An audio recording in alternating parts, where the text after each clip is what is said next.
Hello class पिला माने आज पढ़िबा कौशलबोध बहिर प्रथम पाठ जीव जगत सहित कामर एक नंबर प्रकल्पटी चारा उद्यान विषय पिला माने तो समस्ते भल भाबरे सुंदर भाबरे बुझिबा समस्ते कौन करिवो निश्चित रूप रे सांग मानक सहित मध्य शेयर करी समस्त को जणे दबो।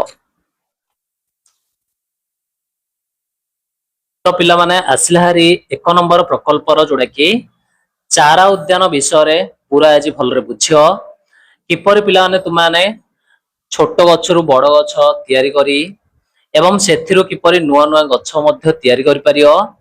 तो संपूर्ण एडी पाठडी आमे भलरे बुझिया वर्तमान से देइछि तुमर प्रकल्पटी पिला माने एडा तुमर अभिवृद्धि पई उपयुक्त अवस्था एवं गछ गुडी किपरि निजर वंश विस्तार पद्धति रे शिक्षा बोली से देइछि एडा तुमर जोड़ा कि तुम माने प्रकल्पटी तुम विद्यालय रे पिला माने चाहिले एडा करि पारियो अति सहज रे बुझियो किपरि पाठडी देइछि।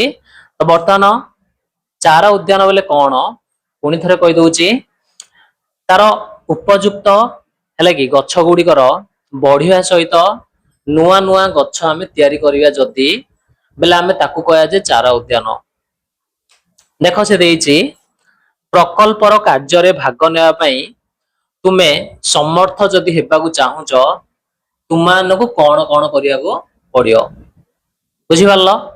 तो किपरि आमे गोटे समर्थ हेबा चारा तैयारी पई फास्ट गिराइछि उद्भिदर अभिवृद्धि पई आवश्यक परिस्थिति चिन्हट करिया गछडा भलरे जोड़े बढ़ियो से जागाडा आमे सिलेक्ट करिया पड़ियो फास्ट गिरी नले हबनी हले कि तापर एक चारा उद्यान रूपरेखा प्रस्तुत करिया। तो चारार उद्यान रूपरेखा माने चाराटा आमे लगेया कोठी बुझी होच ना नहीं बा सेडा लगेले को जगाटारे लगे एवं उद्भिदर वंश विस्तार विभिन्न पद्धति आमको जानिया पड़ियो बुझीपाल ना नहीं।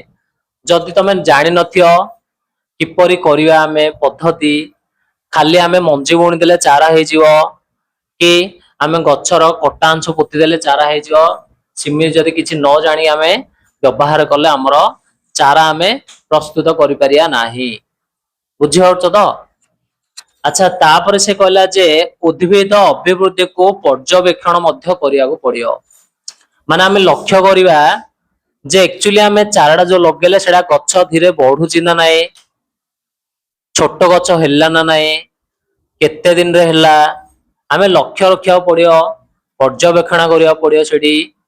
तो विभिन्न काम जा मध्य करिया पड़ियो गोटे प्रकल्प पई जोडा कि तुमे नुआ चारा बा नुआ गछ तैयारी करियारे साहाଯ୍य करियो तुमको। वर्तमान आसहरी आगु कोन देछि तो वर्तमान एडा देखो पिला माने विद्यालय रे चारा उद्यान विकास कराई गोटे चित्रटे अछि हला कि।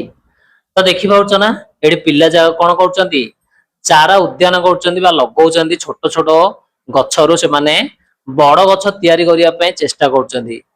तो से माने हेले जानिया पड़ियो किपरि लगेले गछडी मोर भलरे बढ़ियो को स्थान रे लगेबी।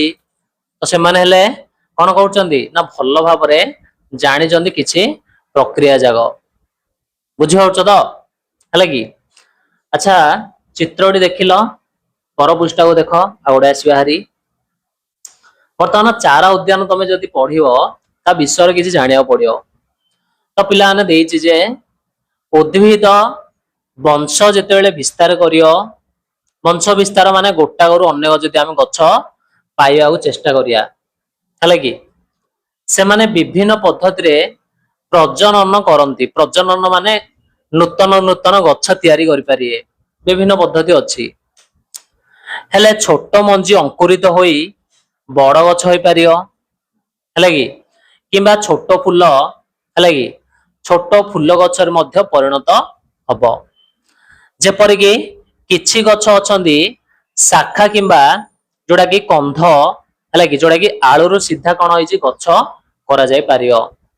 अच्छा शाखा रु जानछ न नै कोनोसी मध्य गछ आनिवो शाखा पोती द तार डाळ पोती देले हेले गछ होई जिवो किंबा तार जोडा कि मूळ कहउचंदी सीधा मूळ को आमे आनी पोती देले हेले गछ होई जिवो ମାନେ ବିଭିନ୍ନ ଅଂଶ ଅଛି ଗଛର ଯୋଉଟା କି ନୂଆ ନୂଆ ଗଛ ତିଆରି କରିପାରିବା ଆମେ। ତ ଆମେ ହେଲେ ଲଗଉଥିବା ସବୁଦିନେ, ହେଲା କି? ଜାଣିଛ ନା ନାଇଁ? ମାନବ ପରି ଉଦ୍ଭିଦ ଗୁଡିକୁ ବଞ୍ଚିବା ଏବଂ ବଢିବା ପାଇଁ ଉପଯୁକ୍ତ ପରିବେଶ ଦରକାର, ଯେପରିକି ଆଚ୍ଛା ବିଜ୍ଞାନରେ ମଧ୍ୟ ତୁମେ ପଢିଛ ପିଲାମାନେ ଯେ ଗଛ ଗୁଡିକ ଯଦି ସେମାନଙ୍କୁ ବଢିବା ପାଇଁ ବାୟୁ ଦରକାର, ସୂର୍ଯ୍ୟ କିରଣ ମଧ୍ୟ, ତା ସହିତ ପୋଷଣ ମାନେ ଖାଦ୍ୟ ଆଉ ପାଣି ମଧ୍ୟ ଦରକାର ହୋଇଥାଏ। ଏଇଟା ଏଇଟା ସମସ୍ତେ ଏଇଟା ଜାଣିଛ, ଯୋଉଟା କି ଗଛକୁ ଦରକାର ହଉଛି। ବୁଝିପାରିଲ ସମସ୍ତେ?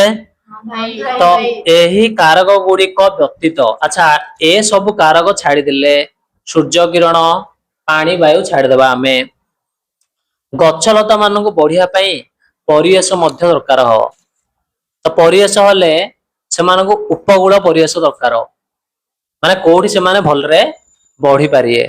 ବୁଝିପାରୁଛ ନା ନାଇଁ? ତ ପିଲାମାନେ ବର୍ତ୍ତମାନ ଏଇଠି ଗୋଟେ କ୍ୱେଶ୍ଚିନ୍ ଆସିଲା ଯେ ସାର୍ ଅନୁକୂଳ ପରିବେଶ କଣ? ତ ଅନୁକୂଳ ପରିବେଶର ଅର୍ଥ ହେଲା ଯେ କଣ? ଯେଉଁ ପରିବେଶରେ ଗଛ ଭଲ ଭାବରେ ବଢିଥାଏ ତାହାକୁ ଅନୁକୂଳ ପରିବେଶ କୁହାଯାଏ। ତ ଆଗକୁ ଯିବା ତାପରେ, ତ ଗୋଟେ ଉଦାହରଣ ପିଲାମାନେ ଦେଇଛି, ଉଦାହରଣରୁ ବୁଝିବ ଯେ ତୁମେ କଣ ଏକ ଉଷ୍ଣ ଆଉ ଆର୍ଦ୍ର ଅଞ୍ଚଳରେ, ଉଷ୍ଣର ଅର୍ଥ ହେଲା ପିଲାମାନେ ଗରମ, ହେଲା କି? ଆଉ ଆର୍ଦ୍ରର ଅର୍ଥ ହେଲା ଯେ ଥଣ୍ଡା। ଏକ ଥଣ୍ଡା ଓ ଉଷ୍ଣ ଅଞ୍ଚଳରେ କିମ୍ବା ଏକ ସ୍ଥାନରେ ରହୁଛି ଯାହା ବିଭିନ୍ନ ଋତୁରେ ଅନୁଭୂତ କରାଏ। ତ ନିଶ୍ଚିତ ରୂପରେ କିଛି ସ୍ଥାନ ଅଛି ଯୋଉଟା କି ଗରମ ଲାଗିପାରେ ଆଉ ଥଣ୍ଡା ମଧ୍ୟ ଲାଗିପାରେ, ଯୋଉଟା କି ପରିବେଶ ଆମର। ଯଦି ତୁମେ ଥଣ୍ଡା ଓ ଗରମ ଅନୁଭୂତ କରୁଛ ବା ଅଞ୍ଚଳରେ ଅଛ, ତେବେ ତୁମେ ହୁଏତ କହିପାରିବ ବା ଶୁଣିଥିବ ଯେ ଏତେ ଥଣ୍ଡା ବା ଶୁଷ୍କତା ଚର୍ମ କୁଣ୍ଢାଇ ହେବା ଏବଂ ନାସିକାରେ କଣ ଜଳାପୋଡା ସୃଷ୍ଟି କରିପାରେ। ତ ନିଶ୍ଚିତ ରୂପରେ ଯୋଉଠି ଗରମ ଅନୁଭୂତ ହଉଛି ଆମେ ରହିପାରୁନାହାନ୍ତି, ବର୍ତ୍ତମାନ ଦେଖୁଥିବ ସମସ୍ତ ପିଲା ଯୋଉ ଆମର ଖରା ଦିନଟା ଆସିବ ବହୁତ କଣ ହଉଛି ଅସୁବିଧା ହଉଛି ଖରା ଯୋଗୁ, ହେଲା କି? ସେଥିପାଇଁ ହିଟର କିମ୍ବା ତାପ ଯନ୍ତ୍ର ଯୋଉଟା କି ଅଧିକ ଗରମ ଦବ ଆମକୁ, ବ୍ୟବହାର ସମୟରେ ଲୋକମାନେ ସାଧାରଣତଃ ବାୟୁର ଆର୍ଦ୍ରତା ବଢାଇବା ପାଇଁ କୋଠରରେ ପାଣି ଥିବା ଏକ ପାତ୍ର ରଖିଦେବେ।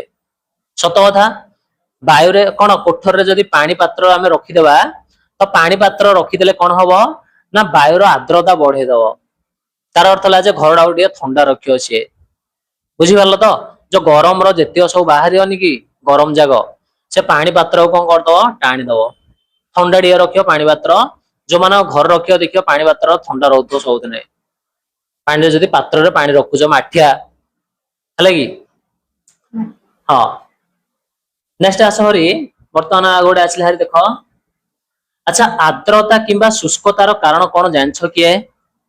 ମାନେ ଶୁଖିଲା ରହୁଛି ଆଉ ଆର୍ଦ୍ର କଣ ପାଇଁ ରହୁଛି ଜାଣିଛ କି?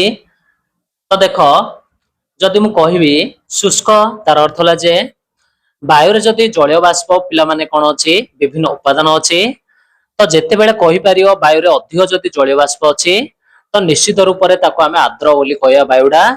କିମ୍ବା ପିଲାମାନେ ଯଦି ଜଳୀୟ ବାଷ୍ପ ପରିମାଣ ବାୟୁରେ କମ ଅଛି, ତ ନିଶ୍ଚିତ ରୂପରେ ଆମେ ବୁଝିବା ଯେ ସେଟା ହଉଛି ଶୁଷ୍କ ବାୟୁ। ତ ପାଗଟା ଟିକେ ଆମକୁ କଣ ଲାଗିବ ଖରାଳିଆ ପାଗ ଲାଗିବ, ଗରମ ଲାଗିବ ଟିକେ ସେ ପାଗଟା। ବୁଝିପାରିଲ? ତ ଆର୍ଦ୍ର ପାଗରେ ଟିକେ ଥଣ୍ଡା ଅନୁଭୂତ ହବ, ଶୁଷ୍କ ପାଗରେ ତୁମକୁ କଣ ହବ ଗରମ ଅନୁଭୂତ ହବ। ପରେ ଆସିଯିବା, ଦେଖ ଆଗକୁ ଦେଇଛି ଯେପରିକି ଅଧିକ କିମ୍ବା କମ ଆର୍ଦ୍ରତା ମାନେ ପାଣି ଅଂଶ ଯଦି ଥିବ, ହେଲା କି? ତ ଆମକୁ ଯଦି ପ୍ରଭାବିତ କଲା, ସେହିପରି ଏହା ଗଛ ଗୁଡିକୁ ସେମାନଙ୍କର ବୃଦ୍ଧି ପର୍ଯ୍ୟାୟରେ ମଧ୍ୟ ପ୍ରବାହିତ କରିବ ବୋଲି କହିପାରିବ ଏଇଟା। ତ ପିଲାମାନେ ଏଇଠି ଦେଖ, ଆମେ ଦେଖିବା ଯେ ଯଦି ଅଧିକ ଥଣ୍ଡା କିମ୍ବା କମ ଥଣ୍ଡା ମଧ୍ୟ ରହିଲେ ଗଛ ମାନେ ହେଲେ ତା ସହିତ କମ ବଢି ପାରନ୍ତି, ଅଧିକ ମଧ୍ୟ ବଢି ପାରନ୍ତି। ସେଟା ସେମାନଙ୍କ ଉପରେ ନିର୍ଭର କରିବ, ଯୋଉଟା କି ପରିବେଶର ପାଗ ଉପରେ ନିର୍ଭର। ତ ଅଧିକ ଯେତେବେଳେ ତାପମାତ୍ରା ମଣିଷ ପାଇଁ ହାନିକାରକ ଅଟେ, ତ ପିଲାମାନେ ଗଛ ଗୁଡିକ ମଧ୍ୟ ବୃଦ୍ଧିକୁ ପ୍ରଭାବିତ କରିଥାଏ। ଯେପରିକି ଗଛ ଗୁଡିକ ମଧ୍ୟ ବଢିବା ପାଇଁ ତାକୁ ଆମେ ତାପମାତ୍ରା ଉପଯୁକ୍ତ ଦେବା ଆବଶ୍ୟକ।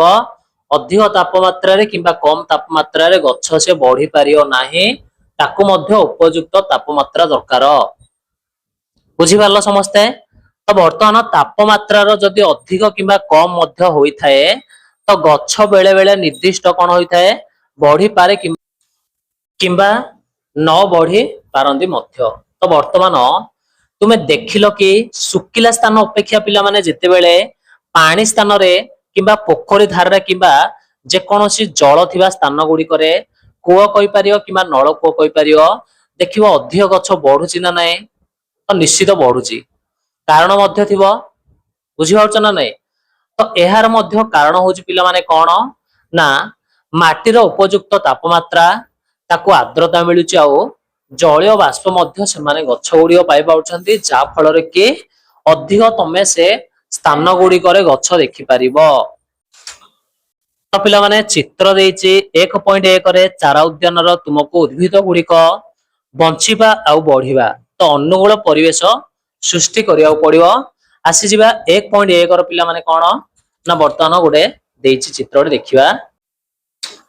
ତ ପିଲା ଏଇଟା ଦେଖିଥିଲ ଚିତ୍ର 1.1 ଟା ହେଲା କି କିପରି ସେମାନେ ଚାରାକୁ ଉଦ୍ୟାନ କରି ଭଲ ଭାବରେ ନୂତନ ଗଛ ତିଆରି କରୁଛନ୍ତି। ଆସିଯିବା ତାପର ପୃଷ୍ଠାକୁ କଣ ଦେଇଛି। ତ ପିଲାମାନେ ତୁମେ ଜାଣିଛ କି ବୋଲି ଆସିଲା ହାରି ଯେ ଆନ୍ଧ୍ରପ୍ରଦେଶର ପିଲାମାନେ କଣ ଅନନ୍ତପୁରମ ଜିଲ୍ଲା ବୋଲି ଗୋଟେ ଅଛି ଜିଲ୍ଲାଟି, ଯେପରିକି ଆମର ନିଶ୍ଚିତ ରୂପରେ ଆମେ ଜାଣିଛନ୍ତି ଜିଲ୍ଲା ଗୁଡିକ ଅଛି।